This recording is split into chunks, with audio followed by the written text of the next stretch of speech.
What is going on, guys? I'm having a great day like always. I hope y'all enjoyed the last video with me flipping those docks. That was a great one. Y'all go check it out if you haven't watched it. I got my boy Dylan out here with me today, y'all. What's up, guys? We're out here at this little private lake, y'all, that is extremely hard to fish.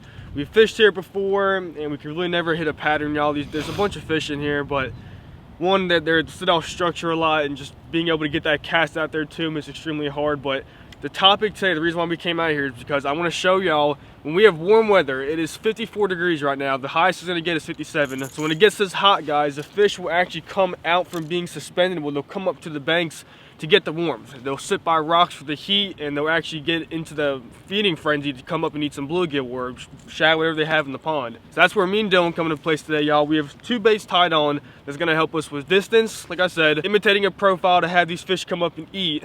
And like I said, the pond's super hard to fish, y'all. So if we get any fish to come up to the banks today, we're doing something right here because they normally don't come up. It's a big pond. So in today's video, y'all, we're gonna be showing you guys how we do that. You ready to do this, man? Let's do it. Let's get set up. All right, guys, I brought two rods with me today. On one rod, I'm gonna be throwing a lipless crank. It's got a green body with a white belly. That's for distance in case some of these fish are suspended far out in the middle. And for my second rod to fish a little bit slower in case they're being picky, I'm just gonna throw a Texas rig Cinco, and those are my two. All right, y'all, so I have two rods, two baits. First one we're starting out with is a lipless crankbait. It's a Strike King lipless crankbait, y'all. Starting off, it has a black back with a couple red dots on it and those bright red eyes. This is gonna imitate that middle range. You don't really know what's in this pond, y'all, so this is the closest thing I have to pretty much mimicking shad and bluegill. You're not really too sure what these fish are gonna be coming up to eat, so I put it right in the middle for them. Next rod, y'all, this is more the rod that's just gonna imitate a little bit more shallower. Hopefully these fish will be sitting on those rocks. I just have a square bill. This is a 1.5. It's imitating bluegill more than shad. It has a green back with a white belly and a nice pattern yellow coming down the side of it. If I see some wood or some rocks, y'all, I can swim this by it. It's a good bait for this video today. So I got one for distance, casting out into the middle, and fishing shallow, and I got one that's just made pretty much for shallow, y'all, if I can see some wood and some rocks. Those are my two baits for this video today. Let's get to it. All right, guys, in this video right now, I'm just gonna tell y'all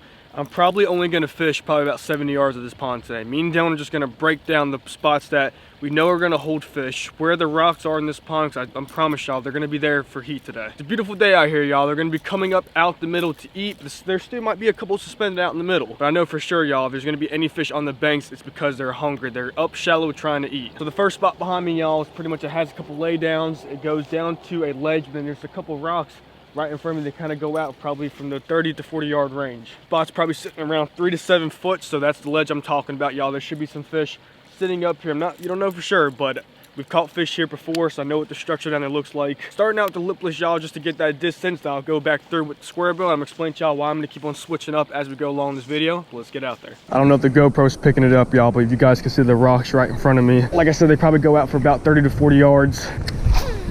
If I'm fishing more of open water, y'all, I'm gonna keep this bait slowly as I can, but if I'm fishing a little bit more shallow, y'all, I'm just gonna be popping it pretty much up and down off the bottom. I want those rattles and those hooks to kind of make contact with that rock down there. Just popping it on and off.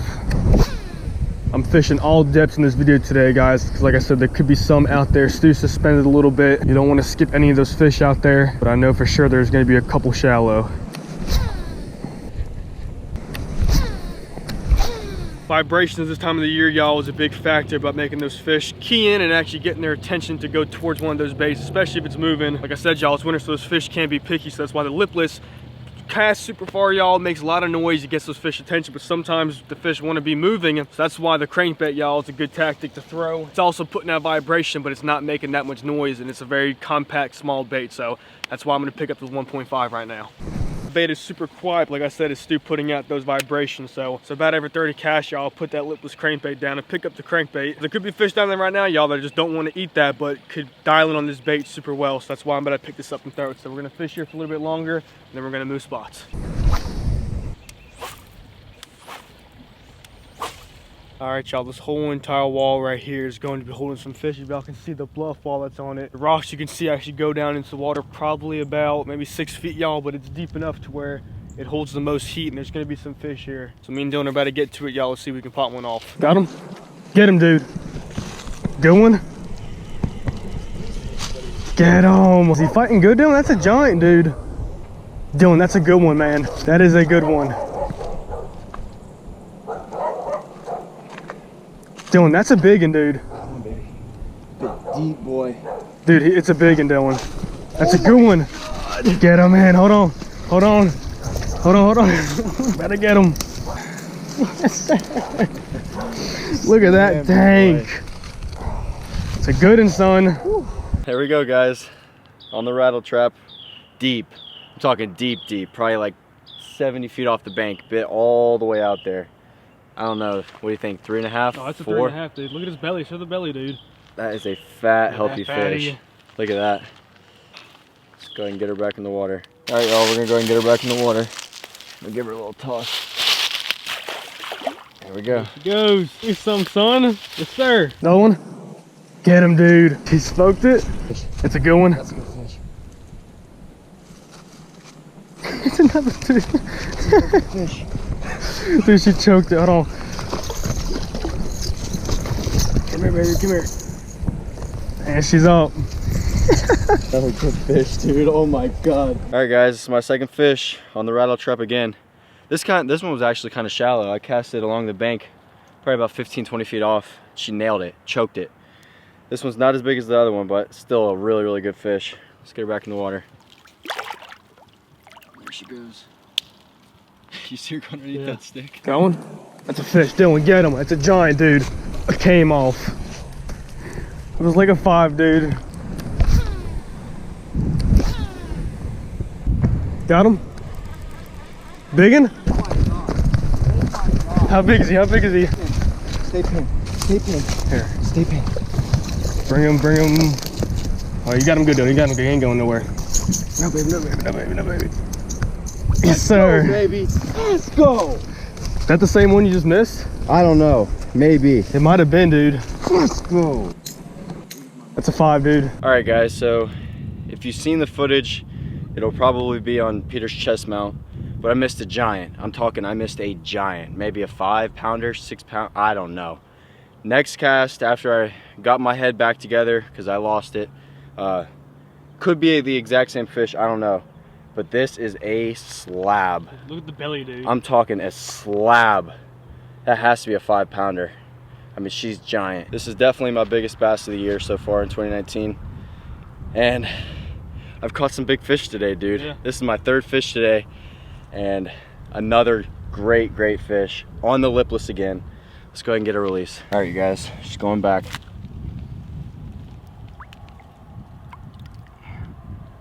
There she goes. There she goes. What a good fish, man. Some bull. Oh. Yes, sir. I want y'all to saw from those clips. Dylan just popped y'all absolutely 3 good fish. She's on a roll right now. Looks like they're liking the noise of this video, so we're gonna keep on throwing this lipless around. Now there's more fish to be caught, so let's get at it.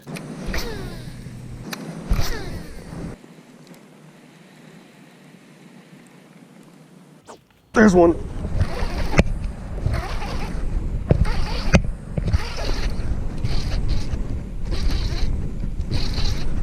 Stay down, baby.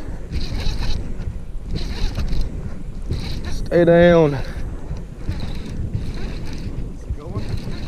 That a 2? She creamed it, dude. Stay down, baby. Yes, sir. There we go, y'all. All right, y'all, this is my first fish of the day. Super, super shallow, y'all. She's actually sitting on those rocks. What's that in her tail? You saw that? Like a leech. Just some leaves on her. That's a beautiful fish. That's every bit of a 1.5 pounds. Super, super cold fish. Like I said, y'all, she was on the rocks holding there for the heat. Cranked that lipless probably about not even 3 feet and just felt that bite. It's an awesome fish right here. Let's put her back in the water. All right, y'all, we're putting her back in the water. There she goes. All right, y'all, that last fish came off the bank. So I'm gonna go back down it, see if we can find another one to follow up behind it. Might be 2. There's one. Yep. It's a good one, Dylan. Yeah. At the bank, dude. Dylan, it's a good one, dude. Dylan, get him, son. Get him. Is he barely hooked? No. To get him, Dylan. Dylan, get him. It's a giant, dude. It's a giant. Let's go, baby. Dude, look at how old this fish is, dude. That's a giant. Look at his eyes, man. Y'all, look at that. That's bigger than what we've caught. That's the biggest one so far. Y'all, on the bank, that fish literally, I bumped a stick or some type of structure and that fish slammed it right there. All right, y'all, if I just explained to you guys, this fish was super, I can't even tell you how shallow this fish was. I bumped some type of structure. I think it was a stick, and this fish just slammed it. Look at how big her eyeballs are. This is just a giant fish. Look at her mouth. She is super old. She has a couple indentions right here. It's a big old female. Her tail's pretty torn up too, but that is a slab, y'all. Her head has a head of probably like a 6-7 pounder, y'all, but she's a little bit skinny. She's thick of a fish, but you can tell she's just super old. But that is a giant, y'all. Look at that fish. Awesome right here, y'all. Awesome fish. Last look at it, y'all. It's a giant. All right, y'all, this last look at this fish. I wish I could explain to you guys like how old this fish is. Like, look at her eye right here too. You can just tell she's just super old. Just how big her eyes are too, and the scarring underneath her belly. That's the last look of her. Let's put her back in the water. About fell. Look at that fish, man. It's gorgeous. We're gonna put her back in the water. There she goes. Good fish, man.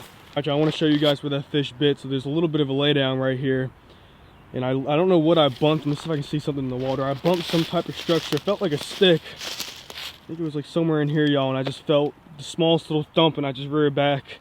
And up came that fish. But along this wall, y'all, where all the rocks are. All right, guys, we hope y'all enjoyed this video. Me and Dylan just kind of go over what happened in this video, and it's really important, y'all, because if you guys want to go out there and do this type of fishing and just try to mimic some of these bites that we had, I want you guys to know this. So we're about to just go over it. So the main thing I just want to talk about to y'all is that as soon as we went down to this pond, we had to find out where these fish are located at, and we fished, like I said in the intro, y'all, we fished spots where we knew we located fish. And when it gets this cold, y'all, in the winter, you want to try to mimic where you've caught fish and where the structure is, because that's where these fish are sitting at right now, y'all. They're not really going to be spread out like they normally are in the summer and the spring. They're going to be sitting at where the structure is, where the deepest points are at. But then for occasions like this video today, y'all, we knew it was going to get hot, and we knew these fish were going to come up to eat. That's just the way bass kind of work, y'all. So we found the rocks, and that's where we got some of our bites. Dylan hit this video off with a banger with 3 amazing fish. You want to explain to the way those 3 fish bit? So once we moved over to the dam wall, my first fish I caught was a probably 70-foot, 80-foot cast all the way out in the middle, like really, really deep. I let that lipless sink, and I only cranked it about 3, maybe 5 feet, if that, and I got slammed. And that was my first fish, but as we kept fishing deep and far off, we just weren't getting any bites anymore. So it was warm, and that whole dam wall is just nothing but rock. I mean, there is rock all along the bottom to hold that dam wall up. Yeah. So we were thinking, well, maybe they'll come up, try to get some of the heat from these rocks, and then that's where it all started. I mean, you saw Peter's fish. Peter's 2 fish were almost right where my fish were. I mean, all these fish were coming up for this heat on all these rocks. And once we got that pattern, I mean, as you guys saw, we caught a lot of really, really good fish today. You must have at least, y'all, a lot. A lot. Almost 20, 25 pounds worth of fish in this video. I mean, we got her done, y'all. I mean, it's really, winter ain't like that. Like, I want you guys to understand that winter's not like that. So the days that you guys have warm weather conditions, and you can figure out a pattern about where these fish are going to be doing, y'all, because they have to eat. Fish don't really eat that much in the winter. They're already bloated up. They kind of prep for the winter, and that's why they kind of just sit out there, y'all. They just sit in schools. They really don't move that much, but they have to eat, y'all. Bass are very aggressive, so when it got warmer, these fish, I knew they were going to be moving up, doing new too, to eat. And that's why I threw my lipless. I put it right in the middle. I don't know if there's shad or bluegill in this pond. Put it right in the middle for them, y'all, and we had so many connections in this video with nothing but all quality fish. I mean, this is some of the best bass fishing you guys have seen from me on this channel so far. I mean, we caught good fish today, man. Just hitting it off hard, y'all, in 2019. I'm going to start giving you guys tips. I promise you guys, if you go out to a pond and you can figure this out and you can use strategies and tips that I'm telling y'all, that we're telling y'all in this video, it's going to work for y'all. You guys can watch this video right now and go out there and slam them just as much as we did in this video. So I just want you guys to know those types of tips, because it helps when you're fishing, y'all. You got to know this type of stuff for the winter. Especially what Peter was saying, and like I mentioned earlier, you have to figure them out, because we were fishing in the middle for maybe 30 minutes, 45 minutes with just no bites, and then we had to make that transition, and as soon as we did that, I mean, we called them. You saw what happened. Yeah. So I hope you guys learned some tips and techniques from this video, like always, guys, and if you really learn something and you go out there and this actually works for y'all, guys, I have my Instagram in the description. Guys, shoot me a DM, leave me a comment down this video, let me know how you threw that bait, what connections y'all made with those fish. I promise you guys you're gonna catch them. But overall, guys, you guys know the deal. If you want to support me in this channel, all you have to do is hit the like and subscribe button like always. And if you want to watch any of these videos right here, click on one, y'all, because I'm going to give you guys more tips and techniques about fall and winter fishing. There's much on my channel, y'all, so just click on one, leave me a comment down below what y'all thought about it. We're going to wrap it up right here. Appreciate it, guys. Lit and Bass TV.